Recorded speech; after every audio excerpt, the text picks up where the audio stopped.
I'm right now. Okay, send the request. Hi guys, there's some technical problems.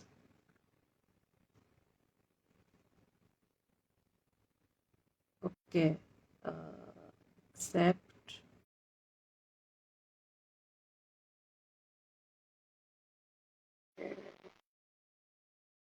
Yeah.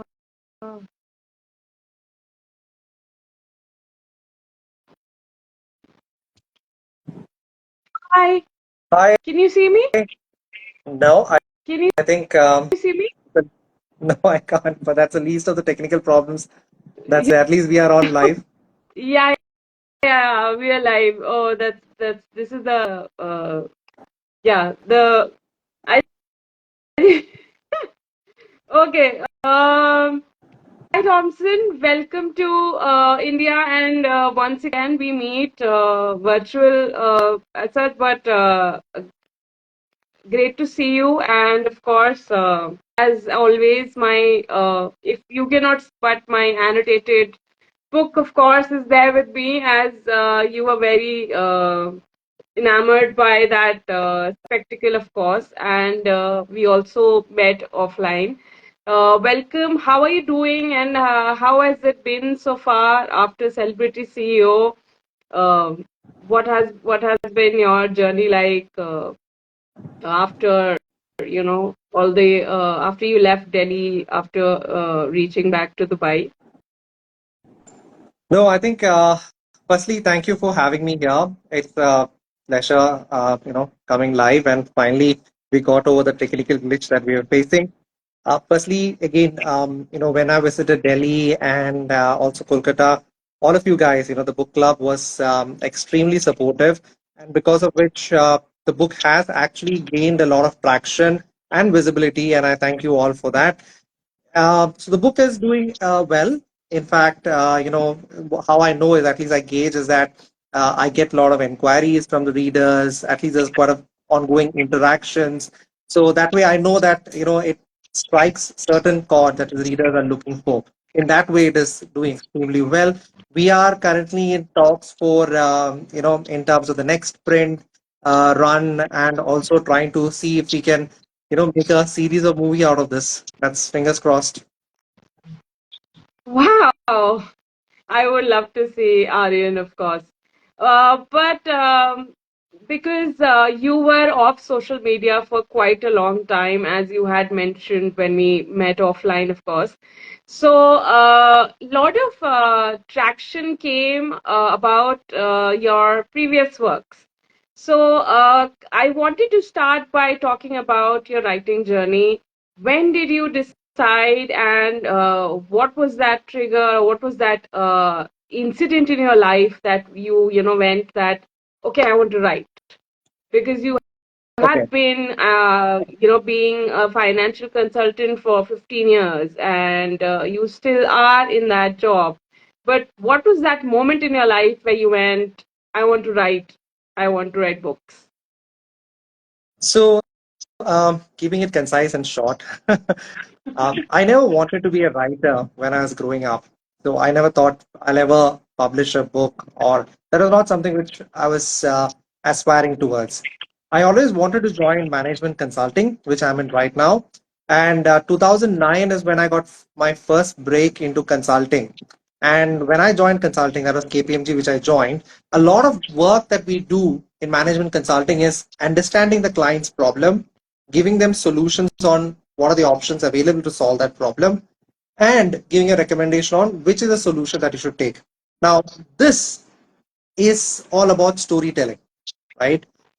And that is what interested me. I felt that I love storytelling.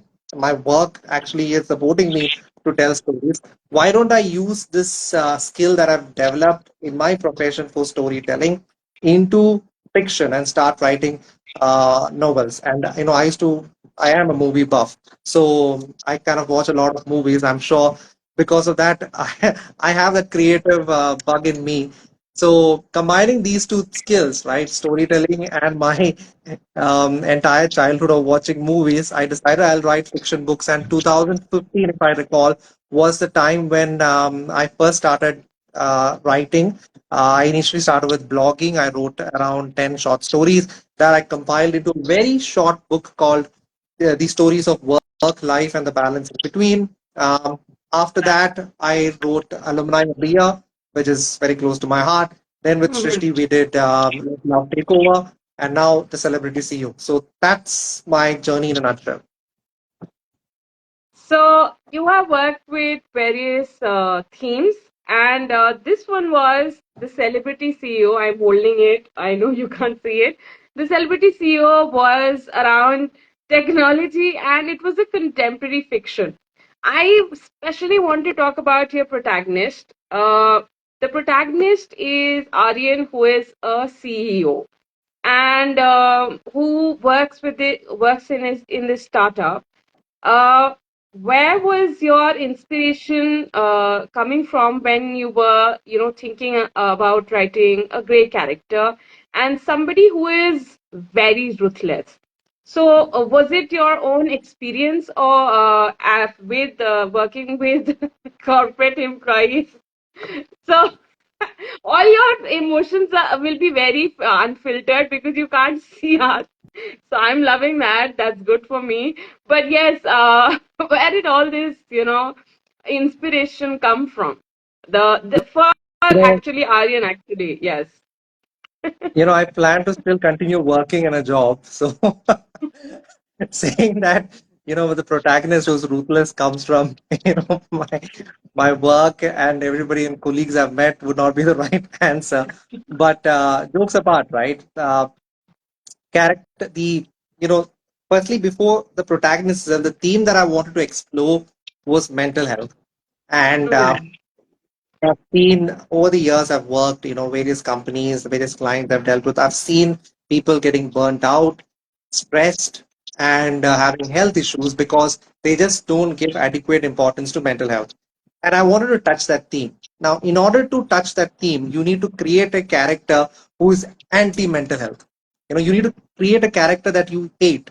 So I started taking snippets of, what does a character like that look, arrogant, megalomaniac character. I had references to many villains. I had references to many characters in books, in real life, and I just mashed them together. In Malayalam, we call Aviyal. So we just mashed them together, and that's how I created this character, Aryan. So he's not a specific character or person that I know, it's just a mix of here and there. And the reason that I had to make this protagonist someone whom everybody hates, right, is because then only you'll understand how much disruption it causes or how much stress this character causes on his employees from a mental health point of view. great, great. So, of course, one of the many One themes thing is, of course, yeah. I want to add one thing over here. Lot of reviews that I got and a lot of comments that I get are around, we started reading the book and then, I couldn't continue, the person, the reader couldn't continue the book because the character is such bad, you normally root for the protagonist. Yeah, the protagonist itself at the beginning is ruthless and he is kind of the antagonist. So how do you start reading and keep You watching, can't. keep reading the book? That was a challenge, but even when I was writing, I had to overcome the challenge of creating a negative shade protagonist. But that was a challenge I was ready to pick up. Yes, that's everybody's. I think when we all were reading it, that was everybody's reaction. That, oh my God, I don't like this guy. He is because it was just you had written somebody who is actually, and the corporate. My friends who work in the corporate, they could relate to it so much. Oh my God, this is like my manager. There were so many people telling me this is so like my manager. He would say this exact same thing. And but yes, Aryan went on to really dark side, where this incident completely changed his life. So that ruthlessness was something I think you needed to capture in the celebrity CEO. So was this something that, to make him so ruthless was something a conscious decision you made? Because somewhere or the other, the empathy was just not there with him, whether it came to his professional life or whether it came to his personal life. Was this a conscious decision you made? A friend of mine has joined. Hi, Divansh. Yeah. So was it a So, conscious decision? absolutely, it was a conscious decision to make the protagonist at the beginning the antagonist. So, the reason that I had to do that is, again, like I said, to put emphasis on the fact that being like that, a person who is ruthless to his employees, who doesn't care about uh, his family or his girlfriend, the impact it has on the other people, his character, that's what it shows. And one thing that I've always been inspired, or I mean, I always not inspired, always recognize is the fact that people always are not black or white. We all live in shades of gray. So, there's not like absolutely good person or absolutely bad person, right? So Aryan would have started off with this negative traits in the beginning, right? And the dial is towards that, the negative traits of it. And how does the change happen or the transformation happen in that man? And how does that mystery get unfold? That I thought was a good, interesting narrative on a thriller novel, and that's what I picked it. Okay. So my next question is about Aryan's personal life. So, through your narrative, you have captured, of course, the startup is there, and you have captured the behind the scenes startup, startup awards, and how the PR is done, how the marketing is done. So, all those things you have captured, but of course, there is a aspect of Aryan's life which has a very huge impact on who he is as a person when it comes to in terms of making relationships, whether it's with his boss, whether with it's his investors, or whether it's his in personal life. You think that a trauma that this was a discussion I had with a lot of people that uh, will trauma be a part of one's identity throughout their life? Or do you think that there is a scope of detaching trauma from your identity?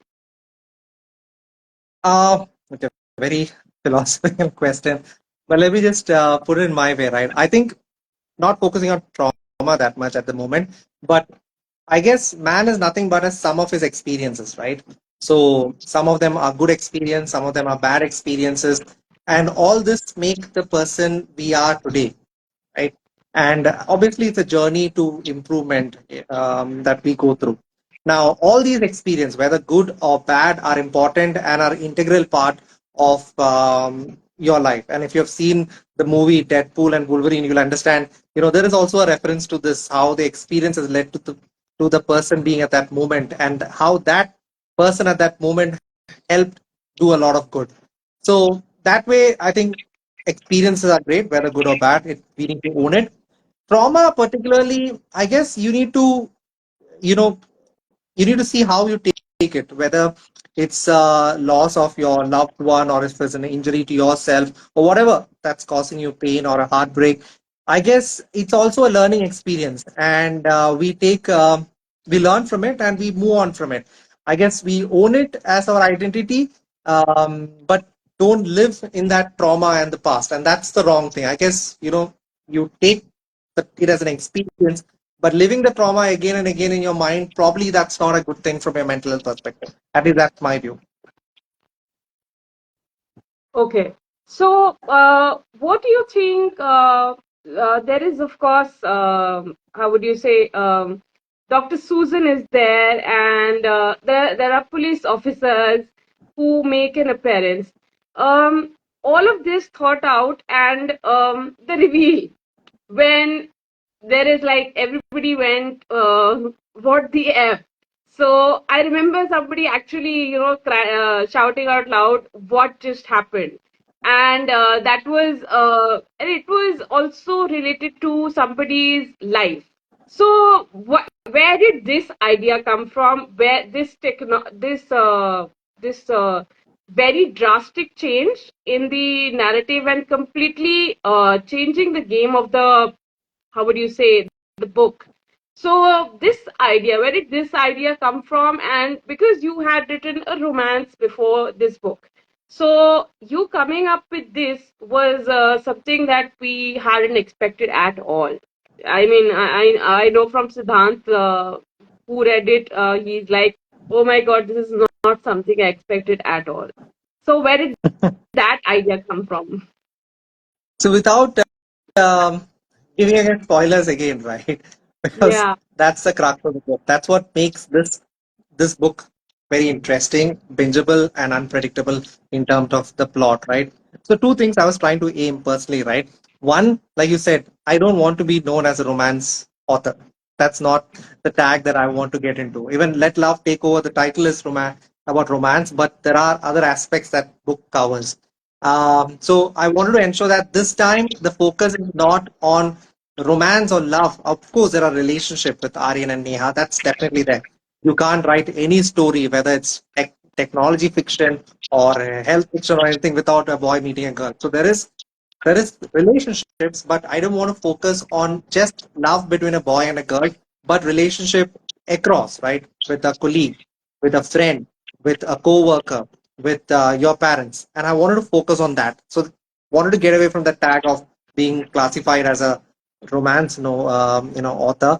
The second one I wanted to do is, traditionally we all use the three acts of story play, where you have the first act of setup, the second act of confrontation, and the third act of resolution, right? That's a traditional format. But nowadays everybody has goldfish attention, like 8 seconds. So if you have to catch the audience to read a book, you got to bring the excitement up front and keep it exciting throughout. So the start of the book, you can see Aryan, although like you said, he's an entrepreneur, a big shot in Dubai. He's a tech startup guy. He has 2 million followers on social media. That's why he's nicknamed the Celebrity CEO. At the start of the book, he is in a hospital. He wakes up and he doesn't know how he got there. He's under police custody and there's a gangster chasing him. So that's the start of the book. And that's, I feel, and I think at least the reviews that I've got is interesting. But then the book should not slow down. In the middle, somewhere, there should be a bang. And I wanted that because every time, and I've told you this, right? Every other book that I've written, I've get this thing that, oh, buddy, your books are very predictable. Your storyline, I could predict. This time I was like, man, I need to write a storyline that is not predictable, right? And when I was reading when I was researching and I researched about, this concept called Plato's analogy of the cave.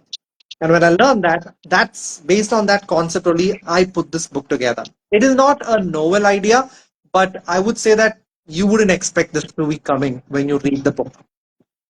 exactly, exactly. That's it. It never it kind of hits you, and you never have not thought of it, and you're going and you're going and you just like you fall into it. So it's that falling into that that reveal is what keeps us going, and it keeps us going till the end.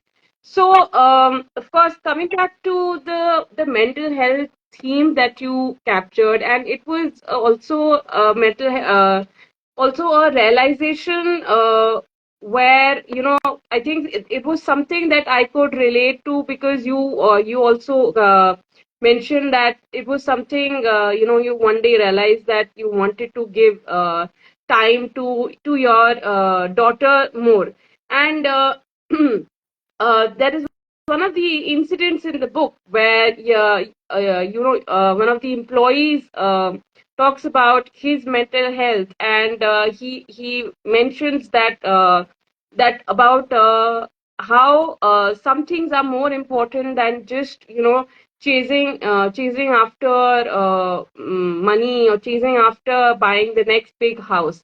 Do you think that in today's time, and especially in the situation where we all are going global, and we're just like cut just working all throughout the week, someone's working 5, someone's 6. Do you think that this culture is going to also lead to a lot of like degradation of the work culture, rather than making it very profitable for the company? Do you think that the corporate cultures need to acknowledge this? I think there's a lot of acknowledgement. Honestly, I feel, I mean, this may be a contrary view, right? I feel that corporates across, especially the big corporations, do have the frameworks in place for employees to work flexibly. They can work from home, do have the frameworks for them to take time off, and do have the frameworks where within work they could collaborate, they could team outings and everything. So the frameworks are there. But the challenge happens, right? And what I've seen from me is most of the employees, they feel guilty or left out if they take some time off for themselves. And most of them try to not let go or not focus on other things other than work. So that responsibility is on each employee, and you can't depend on a corporation to solve that perspective. And that comes with acknowledging the fact that yes, absolutely work is important, and I do believe work is important, but there are other aspects also important. So if I have to summarize that, right, I see things like three things have to balance each other like a triangle. One, obviously, what we touched upon is mental health, but secondly, there is also physical health, and thirdly, there is also financial health, right? Each of these things have to come together for having a balanced life. Now, you can't have, just mental health and then go hungry and then there's a problem, right? You're not able to sustain or give a good life to your family. That doesn't make sense. You can't have a good mental health without having a good physical health. If you're not well, you won't. So you have to find a fine balance. And I feel, and this is my personal view, that each employee is responsible for that, and you cannot just put it on a corporate to do that. However, I do acknowledge this that there are some companies where the culture can be toxic, and I've told this before also. If the culture is toxic, it's time to move because we are not a tree. Exactly. I agree fully with that. So, coming to your next book that's in line. So, what are your plans for your next project? So I had big plans for my next project. It was very a book based in the future in a dystopian world, and where there are robots and AI. It had a connection to an old world. Then, after all this thought through, I saw Kalki. So I mean, that's a good movie, but then I don't want to follow up my book with that movie because every reel now, I'm sure there'll be many books coming out with the same concept that's there. So I had to go back to the storyboard and rewrite. There is an idea that I have come up with. Essentially, it's based on certain, a character having certain conversations, and going through, those conversations and learning about certain important aspects. I don't want to give too much spoilers, but it's going to be a mix of, how do I say, comedy and a bit of philosophy. Nice, nice. So, we are looking at satirical, a satire. Not a satire, I mean, not a very sarcastic tone, but in a light-based comedy, you could, yeah, like I said, you got to keep the readers interested. Too much philosophy, it'll sound like, you'll go to sleep. So you got to keep it entertaining. And all my books have been focused on that, right? We are all nothing but entertainers.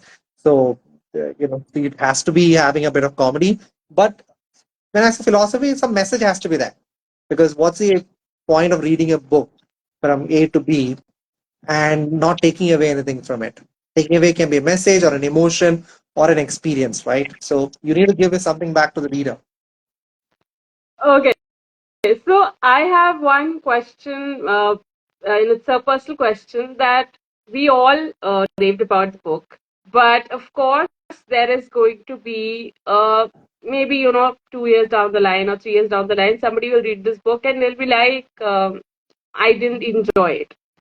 So how has been your experience, regarding um, reviews that didn't say that Celebrity CEO was awesome, or your previous three books.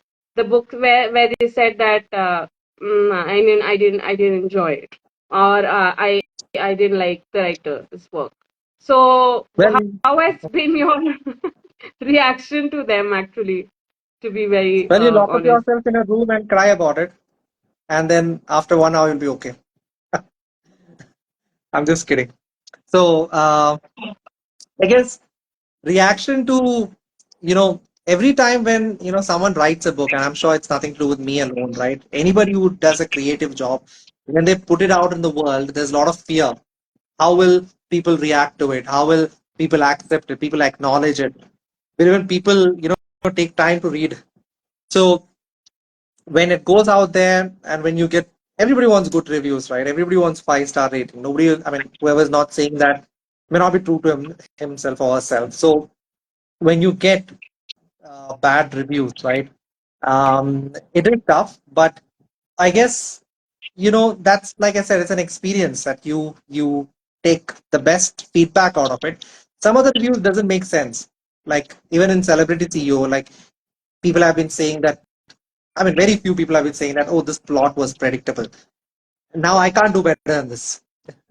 I addressed the feedback Yeah. of a predictable plot in this one, but this is it. That feedback, okay, that's right. It's person to person, it differs, but that's something which I can't do anything about it. However, sometimes, I make better feedback which is relevant. And for the Celebrity CEO, also, I've got feedback which helps me be constructive for the next one. Specifically, right, from when you write a book, and one constructive feedback that I've got is there are certain nuances that you have to take care of if you want that script to be like a series or a movie.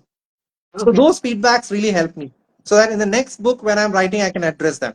So there are, in a nutshell, there you will always have feedbacks. Some are good, some are bad, some are Mhm. constructive in nature, and you have to take it all in, uh, filter it, I guess, and take the good ones out of it, which is relevant to you, and work on it in the next time. The reason Celebrity CEO is there today, if I have to tell, is because of the critical feedbacks that I've got earlier.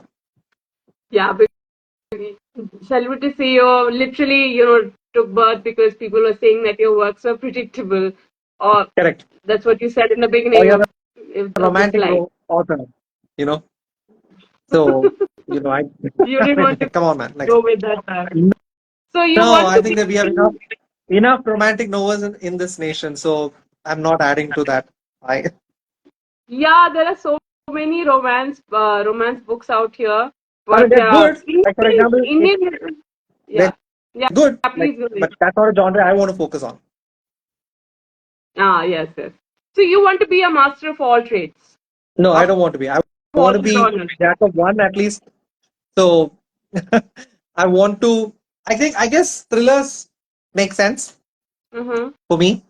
I've always enjoyed thrillers. So if you read not Let Love Take Over, but Alumni of the Year also, there is a twist that comes in the story, and there are, like, obviously that I'm not. I mean, at least right now, Celebrity CEO has got so much visibility. So many people have read it, so they know about it when I talk about it. Well, Alumni of the Year, I guess most of the people who have read it are my school friends. So they did find that twist and everything interesting from a comedy. So I've always been focused on thriller. Even Let Love Take Over, there is a lot of thrill in that, and there is a lot of unpredictable twist, which I say, but critics didn't say that. But so thrillers is something which I will focus on, and I always want to, like I said, leave the reader with some message or some value add or some information or some experience that they would get from spending 3 hours reading a book. Great, great, great. So, I have come to an end of my questions. But if you had to, say, tell somebody why they should pick up this book, Celebrity CEO, in 3 words, what would those 3 words be? Thriller, bingeable, and unpredictable. Great, great, great. And I think, Guys, whoever, I mean, I'm sure this will get recorded. This will go, be on Insta forever. Whoever have not read the book, please do read it. It's a great book. Please do let me know whether good or bad reviews, how we feel, so that I can improve my work later on. But I'm sure you'll enjoy it. And of course, it's available in paperback, but of course, the Celebrity CEO is also available on Kindle Unlimited. I'm a Kindle Unlimited reader, so my Kindle Unlimited readers out there, please check out the Celebrity CEO. And I'm as the author themselves have said, and I also agree with him. It's a thriller. It's bingeable and unpredictable. And do have a great time. Thank you so much, Thompson, for joining us today. I know that you are here for your holidays, and thank you so much for accommodating your time and giving us this space to talk about your book and about your writing journey. Thank you so much. This has been wonderful. I know you can't see me, and you're like, what is she I know. saying? I can So, hear you, but so I know what it you're was saying. wonderful. Yeah, you will see it after I post it. You will get to see all of it, and also your expressions, No, but unfiltered, would like, top notch. no, I would like to say thank you to you and you, and again, once again, your book club, both in Delhi and Kolkata, have been extremely supportive, and that helps a writer like me a lot, right? Because writing a book is just 60 percentage. The rest is about creating the visibility and marketing that book. And Sukaina, there is Siddharth, who have helped quite a lot, and the club that you represent. So thank you so much. So it's a pleasure talking to you, and I hope we'll be in touch. Yes, absolutely, absolutely. Thank you so much, Thompson. Please have a great time here in India as you're here. Thank you so Thank much. you. Bye. Take care. Bye. Okay. Thank you so much for everybody who joined us. Check out the Celebrity CEO. It's also available on Kindle Unlimited. And leave us your thoughts behind. Bye bye.